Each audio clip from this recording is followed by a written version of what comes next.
The world's oceans are littered with evidence of massive earthquakes, mysterious floods of biblical proportions, ancient tsunamis, mega disasters that have destroyed entire ancient cities and caused them to sink beneath the waves. Now, all over the world, scientists are setting out to discover the secrets buried on the sea floor, in their search for the lost cities of the deep.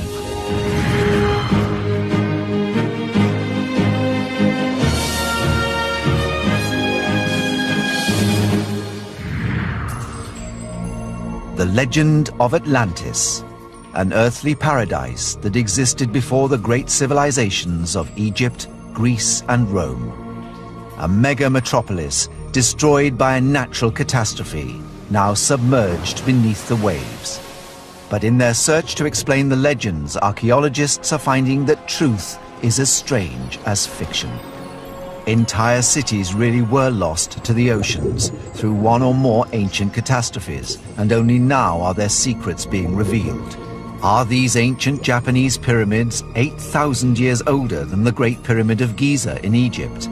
Are they the remains of the world's first city, or are they just strange natural formations? Off the coast of Britain, another discovery could reshape history. Have divers found evidence that the biblical flood of Noah was real? From India, and one of the oldest civilizations in the world, comes a story straight out of Indiana Jones. This spectacular temple has stood for over 1,000 years, but legends passed down from generation to generation since ancient times tell that it was once one of 7 that have mysteriously disappeared. Now, under shark-infested waters, the riddle of what happened to them may be solved. Off the coast of Israel, researchers are discovering evidence of a miracle invention over 1,000 years ahead of its time: concrete that sets underwater.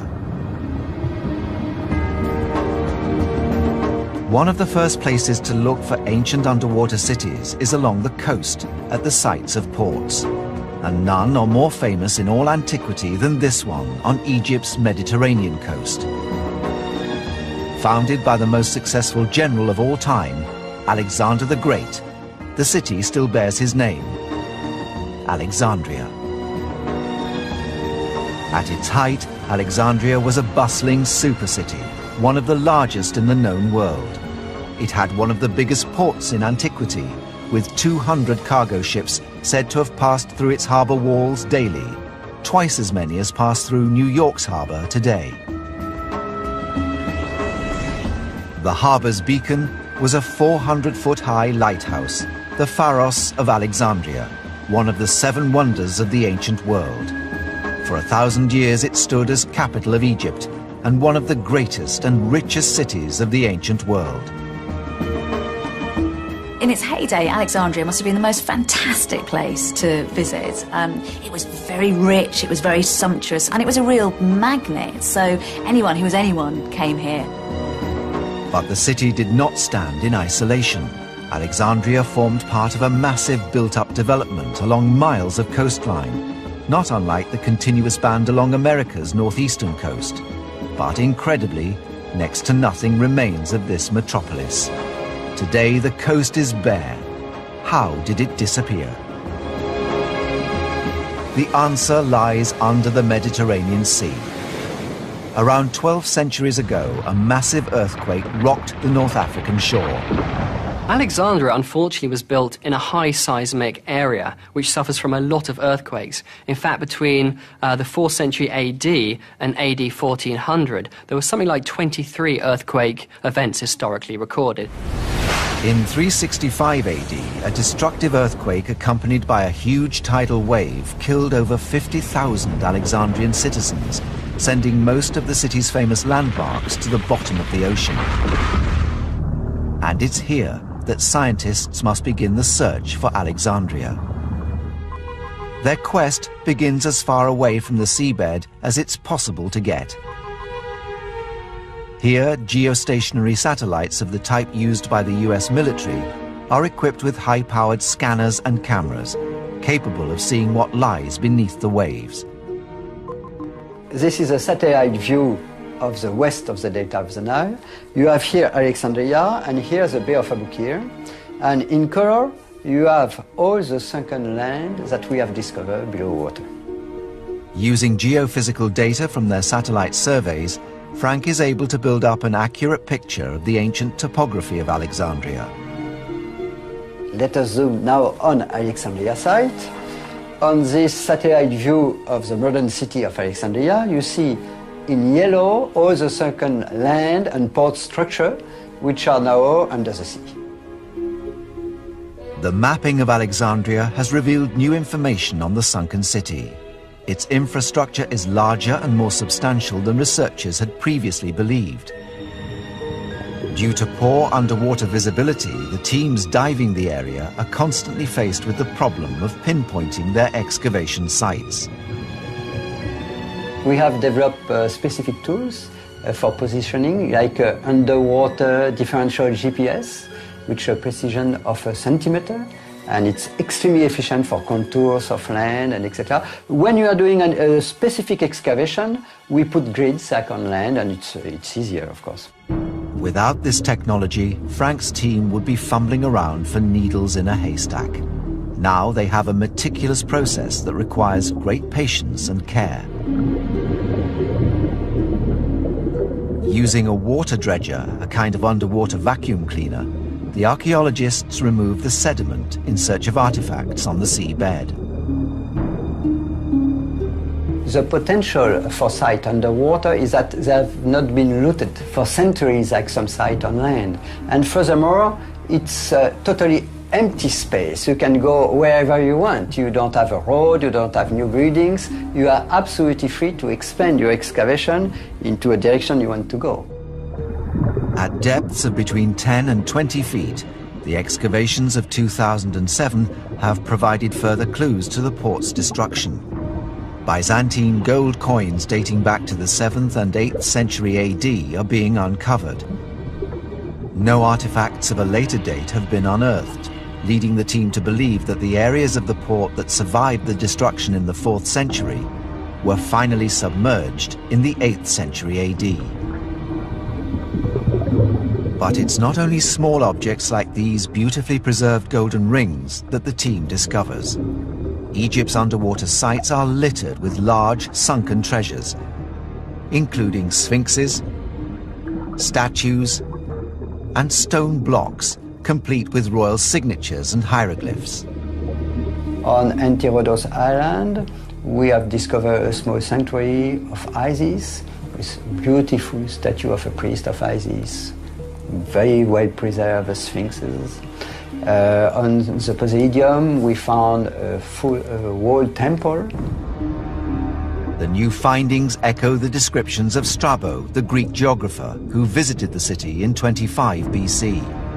Unlike those ancient sites on land, the artifacts waiting to be discovered underwater have for centuries been free from looting, offering archaeologists a fascinating insight into Alexandria's once glorious past. The team have discovered over 10,000 artifacts from their 3,500 dives, but this is only the start. The work is ongoing, so there's still many, many more treasures down there. But in a way, I think that's one of the romantic things about Alexandria. It's almost like Atlantis. It really is a lost city.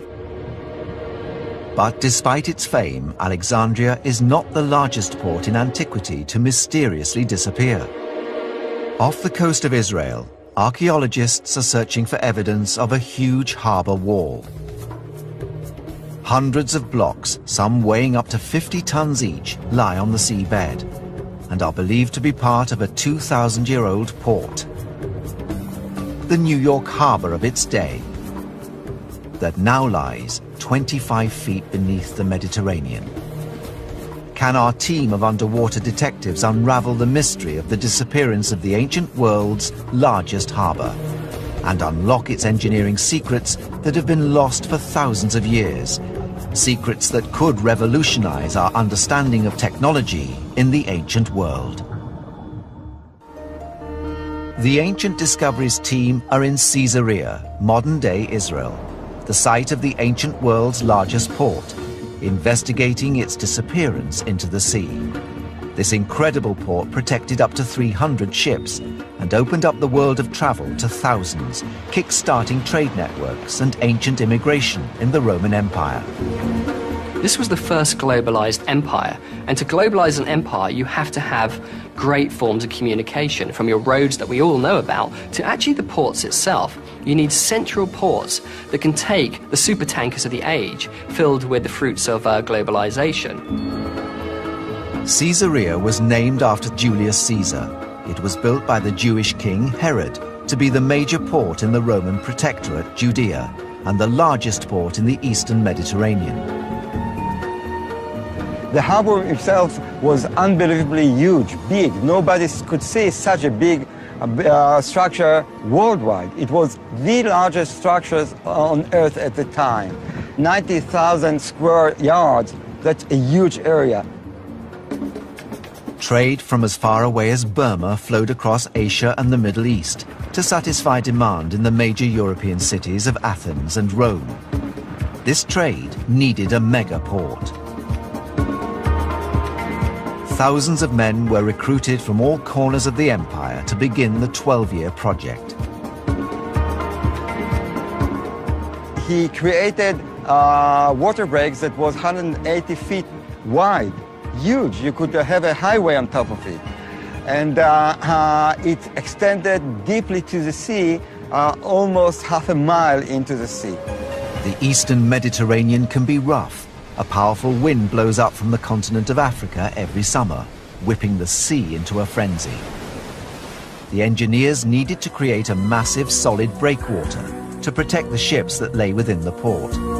To solve this problem, they used cutting-edge Roman technology, a substance that most people would believe is a creation of modern engineering: hydraulic concrete, a technological advancement that underpins all of today's major harbors. Professor Robert Hohlfelder has been investigating how King Herod's Roman engineers created concrete that, incredibly, could set underwater. I'm standing today in front of a large kiln at a cement factory where we are attempting, or this company is attempting, to reproduce what nature had done for the Romans thousands of years ago. Perhaps we'll be able to learn something from the ancients by studying the Roman concrete. This modern plant in the UK takes limestone from the nearby quarry, then filters and mixes it with alumina, silica and water. In a massive industrial rotating kiln that uses extreme pressure and heat, it binds the materials together to create the mortar. The Romans had the same product, but not this facility. They didn't need it. Nature provided them with a volcanic dust, which they call puis puteolanus, a sand, we know it as pozzolana, found in the Bay of Naples. Whilst other ancient civilizations understood how to make mortar, the Romans were the first to create what we understand as concrete today. They added rubble to the mix, or what is also known as aggregate. The mix underpins all the Roman superstructures built during its imperial heyday, like the Pantheon that still stands in Rome today. And my task in the last couple of years, starting with my work at Caesarea, was to see how the Romans extended this architectural revolution into the sea. The Romans were faced with a problem at Caesarea. How do you make concrete set underwater? What appears to happen is that after the concrete sets underwater, the pores of the concrete are so small that in a sense the concrete becomes impervious to the action of the sea. King Herod's engineers understood the waterproof qualities of the concrete and set about devising construction methods to build the gigantic port at Caesarea. Herod made the world's first artificial port in history ever. And he did that in a very novel way. He didn't take some kind of technology from the land and apply it to the sea.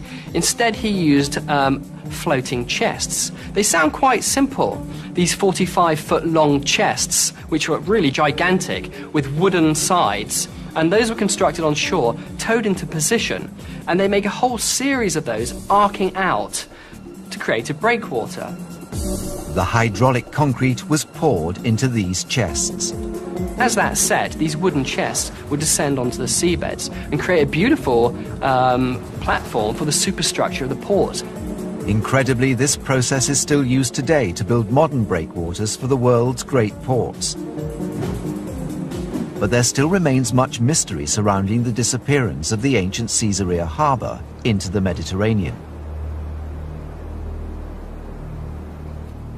When you're at Caesarea now, you only see a very small harbour, a modern fishing port with some Crusader remains on one side. But the main harbour is completely submerged. And if you swim out over it, it looks like a natural reef. It's only when you look closely at the rocks that you realise actually it's not rock at all. It's concrete under a marine concretion. Dr. Ehud Galili is one of the world's leading underwater archaeologists and has been researching Caesarea for the last 25 years. His main focus has been to search for clues to the mystery of the port's destruction. The magnificent thing is to go down to see the anchors and the stones still standing in situ, very well preserved, to see the towers, to see everything that was left by the Romans. After 2,000 years, we can still touch it and see and feel what they have seen and what they have felt here when they were here. Dr. Ehud Galili and his team are coming to the end of their quest to uncover the secrets of this lost superstructure. They've discovered the harbour remains at depths of around 25 feet and have been searching for physical clues as to why the blocks are submerged.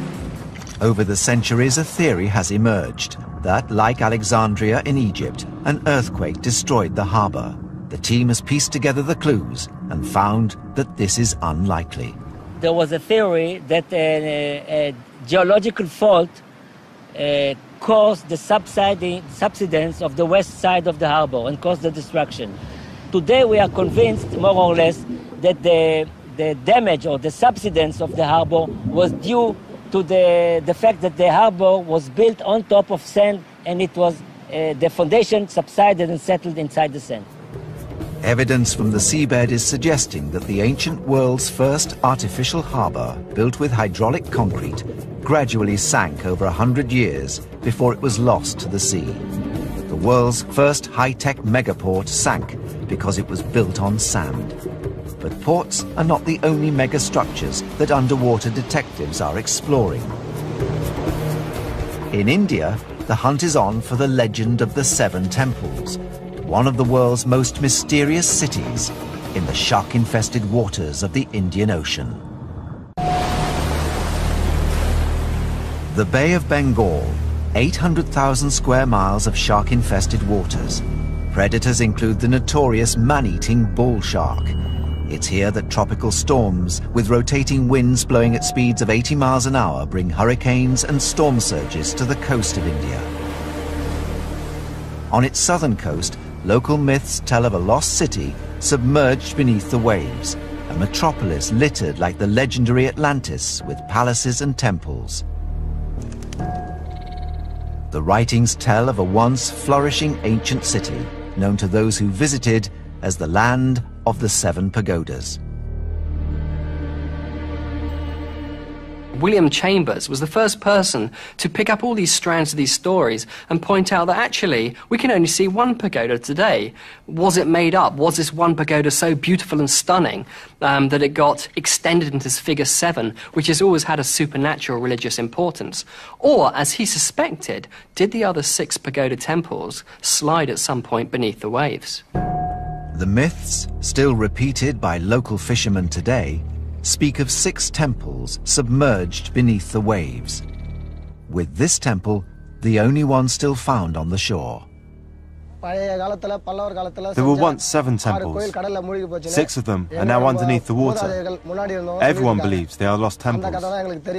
Ancient texts have revealed to archaeologists that Mahabalipuram was once a flourishing ancient port that reached its apogee in the 8th century under the rule of the Pallava kingdom. This powerful dynasty ruled southern India for 600 years. It grew rich through the control of important trade routes, most notably the spice trade of the Far East. In the ancient literature, Mahabalipuram is described as a very important port town. Of course, as on date, we do not know where this port was located. Today, Mahabalipuram is a bustling town with a population of nearly 12,000. There are intriguing clues about the town's glorious ancient past.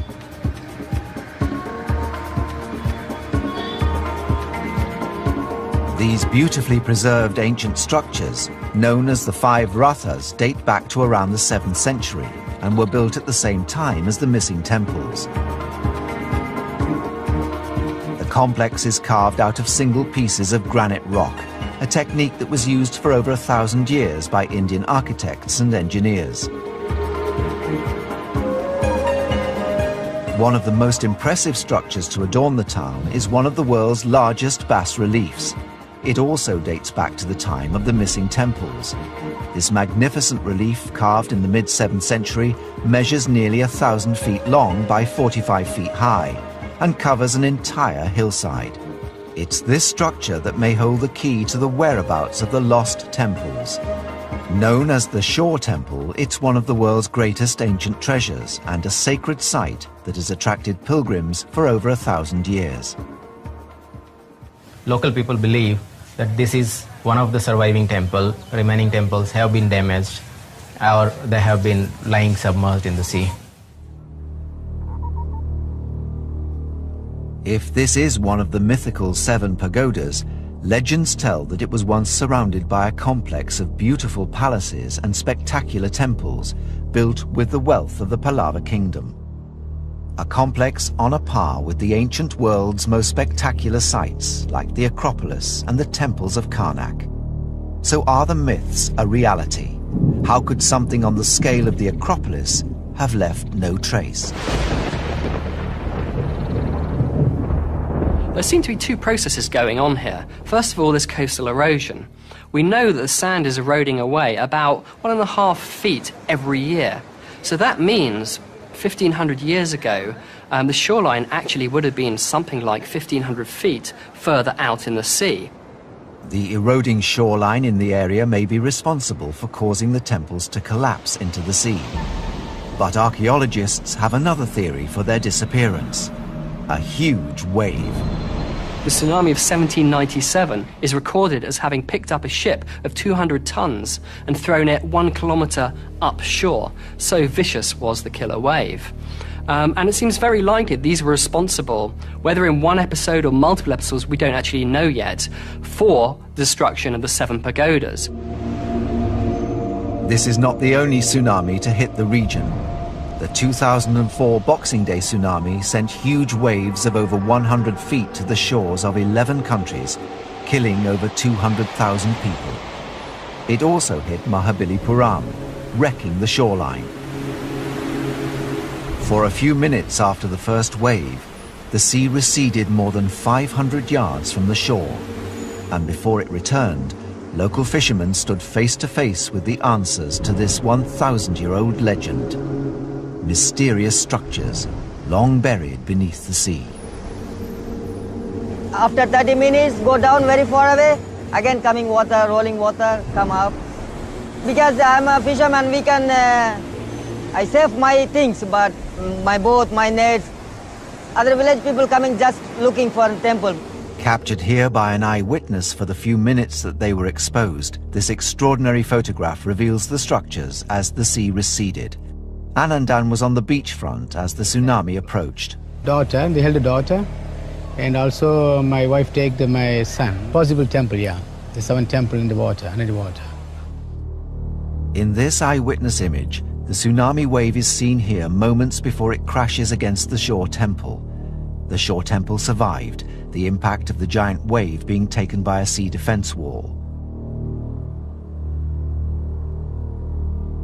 The question now facing archaeologists is, are these submarine structures a solid clue that an ancient city lies beneath this turbulent sea? Dr. Alok Tripathi is one of India's leading underwater archaeologists and has been searching for the realities behind the myths. Although the seas are rough, Dr. Tripathi has enlisted the help of local fishermen to show the Ancient Discoveries team where he has been excavating. In this area, we have got a number of submerged rocks which are quite high, and their tops are visible during the low tide, and found that there are certain human activity on these rocks. This is the second outer ridge. One is very close to the shore temple. They are low-lying and they are not exposed. Located 100 yards north of the shore temple, the top of the structures can be seen at low tide. It's a difficult site to excavate as the water is shallow and surges with each breaking wave. The diving there was not technically difficult on the basis that it was deep, but in fact, because it was so shallow in 5 to 10 metres, right at the edge of the Indian Ocean with huge swells coming in, it made it very, very difficult to be stable in the water and to hold on to things. Trevor is an experienced underwater photographer, trained to dive to depths of over 300 feet. He's dived at the site in search of the missing temples. What we were looking for initially were the evidence of that it was man-made. Archaeologists are faced with the challenge of proving how these structures in the water relate in shape, size and date to the temple complexes found just 70 yards from them on the shore. The shore temple, which essentially is a large megalithic structure surrounded by a low-profile wall, that was very much what we were seeing initially on the seabed. We had these blocks in straight lines that correlated very strongly with what we were seeing at the shore temple. From the underwater search, there appears to be initial evidence of stone masonry, remains of walls and rectangular stone blocks. We were coming across other suggestions that they were man-made, where the blocks were very sharply cut and set into other larger blocks, which was fairly good evidence of a man-made structure. Archaeologists attempt to relate the findings to the one surviving temple. It's very clear these are man-made, and the architecture seems to fit exactly with what we're seeing on land. So was the myth of the Temple of the Seven Pagodas real? Absolutely. Underwater archaeologists are just beginning their investigations, mapping out what lies beneath the waves in search of this legendary city. Off the coast of Britain, divers are investigating a global flood of biblical proportions, one that could change our understanding of history. Have they found archaeological evidence of the flood of Noah?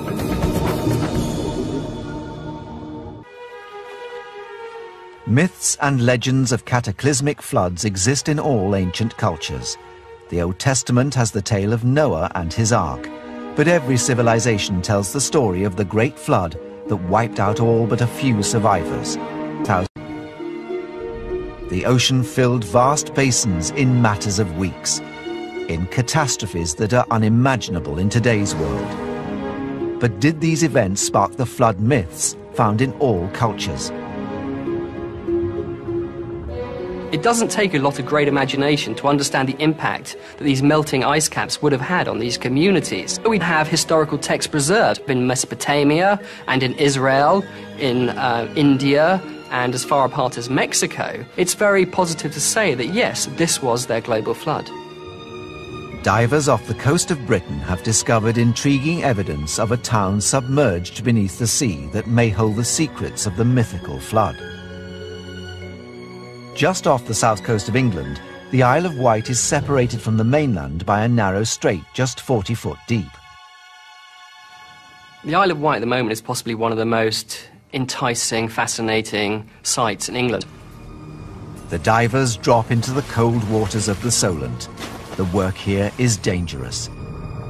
The current in the straits can reach 3.5 miles per hour. A good human swimmer would have to swim with all their strength just to stay still. At the seabed, they reach the site. That black patch is all burnt. This is where the fire was. The base of the fire was here. Dr. Gary Mumba is leading the investigation. I discovered this underwater settlement after looking for it about 2.5 years ago and discovering part of a hearth, a fireplace underwater. The strata, the levels are very, very narrow. And, you know, whereas on land you could use a pick to excavate a Roman town, for example. If you use similar methods underwater, you'd go through an entire 1,000-year level. The team have marked out a grid on the sea floor. They carefully analyze each square's contents, looking for evidence of human activity. Just here, we might be able to see evidence of more burning. They remove the sediment from the seabed in search of artifacts. Over the millennia, the underwater environment may have preserved clues. Back at the surface, samples are sieved. But what evidence will the mud reveal? What I've got here is a little flint tool. It's been deliberately made from a block of flint. They've shaped it and chopped this bit out, and then they can use it as a chopping implement. It's very fine, very distinctive marks on the side, and it also looks like it's been sharpened. It was found next to this piece of wood, and this piece of wood also has cut marks in it. Now, I suggest it's probably used for food making, and on it, it's got a cut mark straight across the top here. It's been sliced off. Now, that was buried deep in the sediment over 8,000 years ago, and it's just been recovered, and you can still see the cut marks on it. Other samples have produced further evidence of human settlement at the site, dating back 8 millennia. But are there suggestions that the residents were forced to flee a cataclysmic flood 8,000 years ago? There's a human activity layer under there. Yes. All these mollusks eat their way through it. Oh, I've been out to measure and work. We have the old landscape. We have it covered in vegetation and trees. We have the underlying geology, and above that we've got marine sediments, which show exactly when the sea came in and how it did it. And we got the dates for that about 7,950 years ago, I'd say. This site dates to around the Middle Stone Age, the Mesolithic. They were hunter-gatherers who moved across the landscape following the rhythms of the seasons. The evidence found at the site reveals a time before the English Channel existed and when Europe and Britain were joined. But after the melting of the ice caps, which covered most of northern Europe, sea levels started to rise and the settlement was buried beneath the sea. The Isle of Wight site is strong evidence of human settlements being destroyed by ancient floods. But the legends relate stories of whole cities being obliterated. What evidence is there of ancient cities being wiped out by floods or rising sea levels? Off the coast of Japan, a furious debate is raging. 80 feet below the surface, at a place called Yonaguni, lies a mass of provocative evidence. Could these steps be elements of a construction that formed part of a huge city temple complex beneath the sea? A mega metropolis that dates back 10,000 years. This would make it the first city man ever built. And if the residents were capable of this miracle, what other lost secrets might lie beneath the waves? In 1985, divers discovered these mysterious formations on the sea floor. The enigma of their origin remains a controversy amongst scientists and archaeologists. Yonaguni is a freak of nature, or is it a freak of man? It is the monster of the deep. It is the Frankenstein of marine archaeology. It's this monster that up till now, nobody's been able to crack. You would need a Sherlock Holmes and an Agatha Christie to put on diving gear and get down there. It's that complicated. For some scientists investigating the area, these geometric lines suggest that the structures are man-made. It is a complicated stepped pyramid structure, built to provide protection from enemies, it seems. But more incredibly, some scientists believe these structures may date back thousands of years, to before the Great Pyramids of Giza in Egypt, completed around 2500 BC. At one time, it was thought they might be as old as 10,000 years. But as we have accumulated more evidence, I have come to think that it was constructed over a period of time between 3,000 to 5,000 years ago. But other researchers have greater doubts. Well, what is this site? I mean, that is the $6 million question. This just completely runs contrary to anything that's ever been found beneath the sea. We have now found settlements in Nagasaki Prefecture beneath the sea, and we know what they look like. And these things are dominated by pottery and flints and finds. Problem is, at this particular site of Professor Kimura, there is no pottery, there's no material culture. What has amazed scientists studying the area, but also cast doubt as to whether it's a man-made site, is the pure scale of the structures lying beneath the waves. The biggest structure is 600 feet wide and 90 feet high. When you go down eerily under great visibility on Yonaguni, you have this massive site which initially looks like a pyramid in the deep.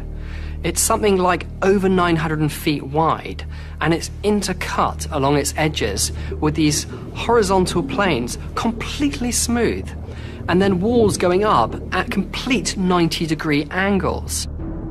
Labeled as #1 monument, or Yonaguni Underwater Pyramid, it looks like a stepped pyramid which investigators believe closely resembles a giant gusuku from Okinawa, which still stands today.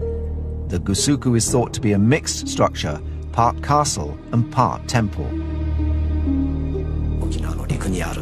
In the case of Okinawa castles, this could be a sacred site like a tomb.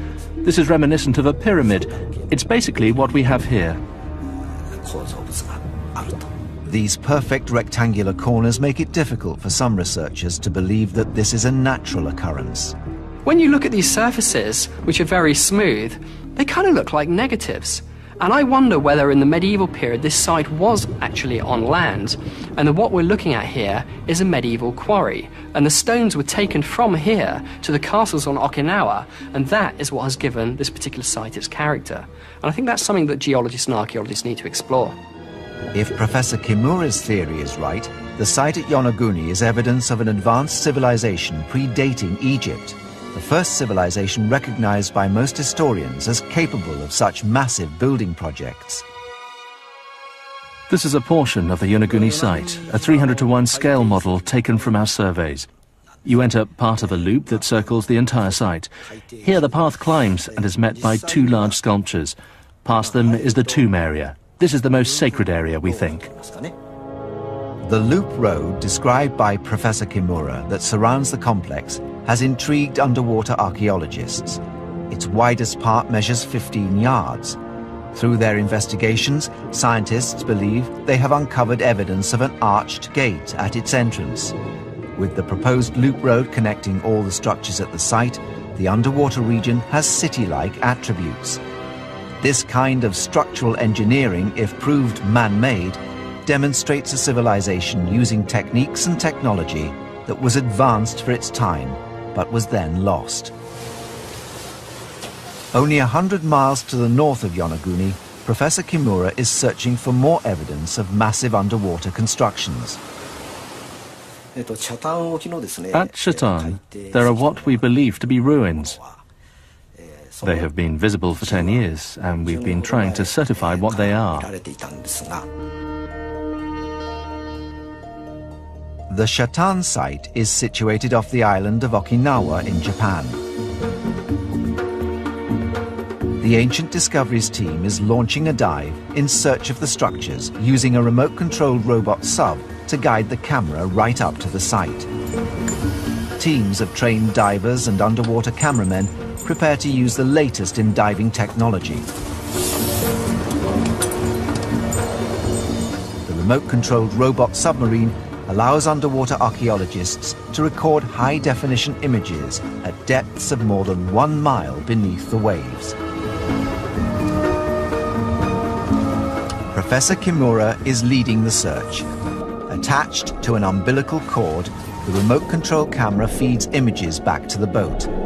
The visibility is remarkably clear at this site, allowing the divers to fully investigate the submerged ruins.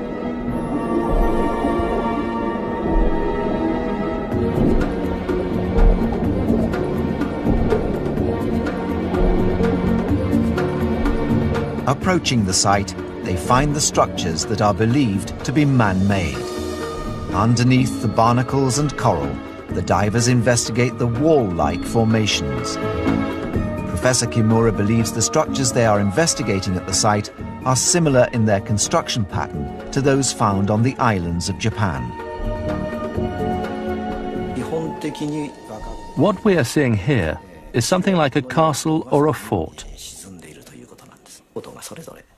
In China, there are structures like stepped pyramids, and this resembles them.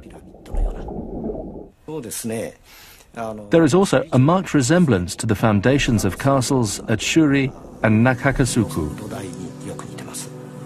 Could castles like this have once existed thousands of years ago on the islands of Japan, only to be lost to the depths of the ocean? Were they the centerpiece of a lost city? The ruins at Chatan were submerged about 2,000 years ago, at the same time as Pompeii was buried by the eruption of Mount Vesuvius in the Mediterranean. It was the same tectonic plate movement. It's incredible to think that the submarine structures at Chatan may be linked to a catastrophe that wreaked havoc across the globe. I hope that with this investigation, we are able to access the effects of tectonics and global warming on the loss of civilizations.